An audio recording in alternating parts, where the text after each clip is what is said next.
Calon Wakil Presiden nomor urut 3 Mahfud MD menanyakan solusi soal masih banyaknya impor komoditas pangan yang dilakukan oleh pemerintah saat ini. Gibran Rakebuming Raka sebagai calon Wakil Presiden nomor urut 2 mengingatkan agar Mahfud tak memberikan narasi menakutkan kepada masyarakat. Saya menghormati Anda sebagai calon Wakil Presiden sehingga saya tidak akan bicara secara menjebak dan receh-receh. Saudara, pada tanggal 17 Februari 2019 dalam sebuah debat calon presiden itu Pak Prabowo mengatakan bahwa Pak Jokowi itu menyampaikan tidak akan mengimpor komoditas pangan jika nanti terpilih presiden. Ternyata kata Pak Prabowo nih, 4 tahun memimpin Pak Jokowi masih mengimpor dan itu merugikan banyak petani. Sepertinya Prof. Mahfud agak ngambek ya, soalnya saya sudah 2 kali memberikan pertanyaan yang sulit. Carbon capture, greenflation, selalu dikomenin pertanyaan receh. Ya kalau receh ya dijawab Pak, itu loh, segampang itu. Oke, masalah pangan, masalah impor. 2019 sampai 2022 kita sebenarnya sudah swasembada beras.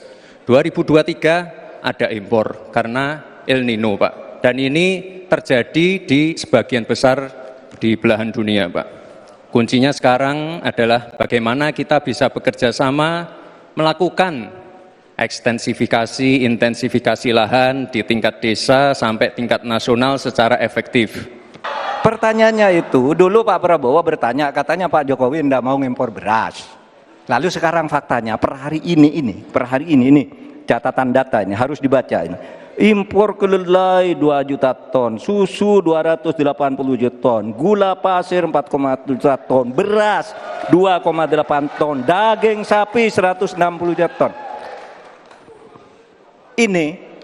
Ini hasilnya seberapa dari hasil debat dulu yang tanggal 17 Juli itu?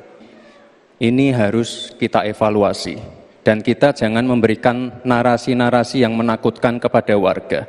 Intinya adalah program-program yang sudah berjalan sekarang, nomor 1 dan nomor 3 ini kan kompak, food estate gagal. Saya tegaskan sekali lagi Pak, memang ada yang gagal, tapi ada yang berhasil juga, yang sudah panen.